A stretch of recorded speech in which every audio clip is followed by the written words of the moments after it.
Time to get you dialed into the biggest stories of the day. This is the Daily 10 with Matt Chernoff. All right, here we go. It's time for the Monday edition of the Daily 10. Glad to be back with you guys. We have a lot of ground to cover, including some national TV love for the Hawks, another weird preseason thing to try to describe with the Falcons. But we start with the red-hot Braves, who just swept a 9-game road trip. And there are ways in all kinds of, sports media to diminish accomplishments in any walk of sports. And I've already seen this one diminished. Well, the Braves just beat 3 bad teams. Yes, they did, but isn't that the goal? I mean, listen, I just watched the Phillies on the West Coast get swept by the putrid Arizona Diamondbacks. I watched Houston get swept by the Kansas City Royals. Anytime you win 9 in a row, I don't care who you're playing, it's something you puff your chest out about because they just don't happen very often. And the Braves finished off their third straight sweep yesterday with a 3-1 victory over the Orioles to go 9-0 on the road. To give you some context on the last time and how difficult this is to happen, the Braves last went undefeated on a 3-city road trip back in July of 1992. In that 3-city, 3-series sweep, the Braves went 10-0, sweeping the Cubs in Chicago with 4, Houston for 4, and then the Cardinals for 2. So, again, it's been nearly 30 years since they pulled this off. The Braves have now won 16 of their last 18 games. They've also won a franchise record 13 straight road games, and they lead the NL East now by 5 full games over the Philadelphia Phillies. Couple of things from yesterday and then some big picture.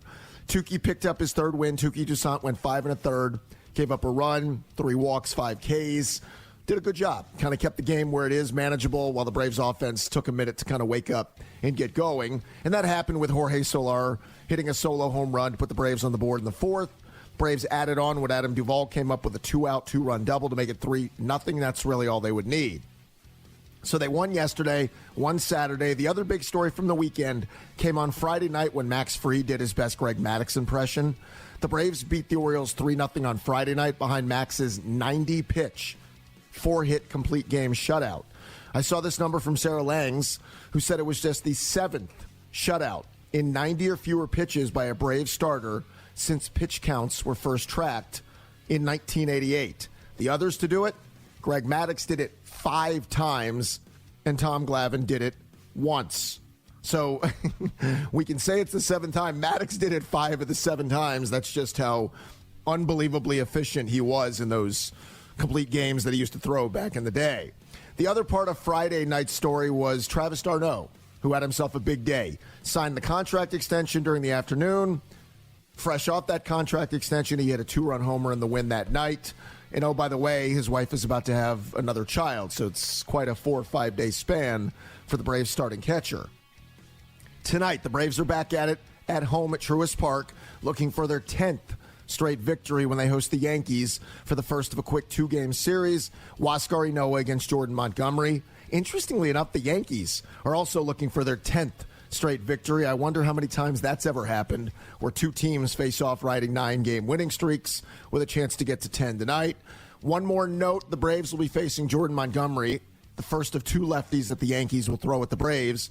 Braves are the best team in baseball now against left-handed starters. They are 22-12 in those games. We'll see if they can keep those good vibes rolling tonight.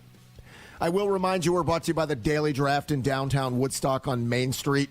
I had a nice note from one of the listeners to the podcast over the weekend, said finally got out to the Daily Draft, checked out all the things that he said that you've been bragging about, and he loved the experience, from the walk-up window where you can order drinks from the street to enjoy a beautiful Woodstock evening, or to walk inside and see the ultimate sports bar experience with wall-to-wall flat screens, self-serve taps, which are awesome, a craft bar, a chef-inspired menu, and they will give you 10% off any of those menu items during lunch when you mention the Daily 10. Promo code TheDaily10. They'll take 10% off your lunch order Monday through Friday, 11:30 to 3 p.m. Now, we will be at the Daily Draft, myself and the College Football Hall of Famer Joe Hamilton, tomorrow night for a bonus edition of Welcome to Matlanta, my other podcast that you can find wherever it is you get your favorite pods. We'll be there recording at 6:30. We would love to have you come out and watch, grab some dinner, drinks. They're playing trivia at 7. So it's a great night. Daily Draft, downtown Woodstock on Main Street. Tomorrow night, we will be there. All right, let's get to the Falcons, who lost 37-17 to the Dolphins on Saturday night in Miami. Now, it's always hard to interpret any of what happens in preseason because the Dolphins played their number ones for the entire first half against largely Falcon backups, so to try to draw any takeaways is a little bit difficult. I do wonder why the Falcons' idea of not playing starters at all is such a stark contrast to the Dolphins, who now through 2 weeks of the preseason have played their ones in both first halves of their games. It's meaningless, it's not important, but Brian Flores and the Dolphins must see something that he thinks he needs out of his team to prepare. And it's always balanced against the injury concern. That is a huge thing. The Falcons started A.J. McCarron on Saturday night instead of Matt Ryan at quarterback, and he was playing a little bit better. He couldn't have played worse than he did the week before in the preseason opener against the Titans. But along the way, A.J. McCarron had a knee injury that now looks like it's an ACL. He will be lost for the season, so the Falcons will have to find a new backup for Matt Ryan. Finding a starting quarterback is nearly impossible in the league. Finding a dependable backup feels like it's even more impossible. So I'm going to assume names like Blake Bortles, Josh Rosen, or the great 42-year-old Josh McCown, their agents will be getting a call from the Falcons to come in and work out. As much as we've seen some glimpses from Felipe Franks, the rookie, you can't trust your backup quarterback spot to a kid who hasn't been there. So I would imagine over the next 24 hours, the Falcons will address that backup quarterback position. Now, speaking of Matt Ryan and the quarterback position, I think as Falcon fans, the hope is Arthur Smith coming in can do for Matt Ryan what Kyle Shanahan did for Matt 5 years ago. Maybe not to that same level. Matt was 31. Kyle Shanahan might be the best offensive mind in the game. But the coaching difference that Arthur Smith can make is worth talking about. Coaching in all sports, you can talk about the levels of importance. I think it's almost nil in Major League Baseball. The NBA, there's some scheme stuff, some out-of-bounds stuff, some changing defenses. It matters. But the NFL is the one where I think coaching is the most important in all of professional sports. Thus, these head coaches make the money they do, and the league has no problem paying those salaries. I saw a number last week from ESPN that I wanted to kind of put into context with Matt and Arthur Smith. These are quarterbacks over the last 20 years and their points per drive, which is the most important number. Just how successfully are you scoring points in the drives you get per game? Patrick Mahomes, 2.8 yards per drive. He's an MVP winner. Lamar Jackson, 2.7 points per drive, He's also won an MVP. Peyton Manning, 2.3, Hall of Famer. Drew Brees, 2.3, Hall of Famer. Aaron Rodgers and Tom Brady, both 2.3 points per drive, both Hall of Famers. The outlier in this is Jimmy Garoppolo, who has scored 2.4 points per drive in this last 20 season span of time that I'm giving you. Jimmy Garoppolo is about an average to an above average starter, but he had Kyle Shanahan. Kyle Shanahan is an offensive wizard. We know that from his time here and pretty much every stop along the way. Every quarterback that Shanahan has coached, he has made substantially better. And when he realizes I can't do a ton with you, he'll pivot the way he did with Jimmy Garoppolo and coach around Jimmy in the playoffs when the Niners went to the Super Bowl and almost won it 2 years ago. All you have to do is think back to 2016 when Matt Ryan went from very good to great, and the Falcons' offense went from pretty good to elite. If you include the playoffs in 2016, the Falcon offense averaged 34.1 points per game. They were elite, and so was Ryan for that season. To give you an idea where that kind of number contrasts to Ryan in his career, during his time in Atlanta, Matt Ryan has led the Falcon offense to 23.8 points a game outside of that 2016 season. So they jumped 11 points. The next best offensive season for the Falcons was back in 2012 under Dirk Cutter when they averaged 26.3. Matt plus Kyle equaled 8 more points than any of their other best offensive seasons. That's just insane, and it speaks to the kind of coach schematically and play calling that Kyle Shanahan is. So I'm hopeful that Arthur Smith can have some similar type of impact, maybe not to that level. And if you look at what Arthur did for Ryan Tannehill with the Titans, this should give you some optimism. Tennessee scored 25 points a game and then 29.6 points a game under Arthur Smith as the offensive coordinator in the last 2 seasons. Ryan Tannehill went from an 87 career passer rating in 6 years with the Dolphins. He jumped to an elite 110 quarterback rating in 2 years under Arthur Smith. Again, I'll bring it back to Matt Ryan, who had a 94 career quarterback rating in his career. And then here comes Kyle Shanahan. And during the 2016 season, Matt jumped to an elite 117 quarterback rating.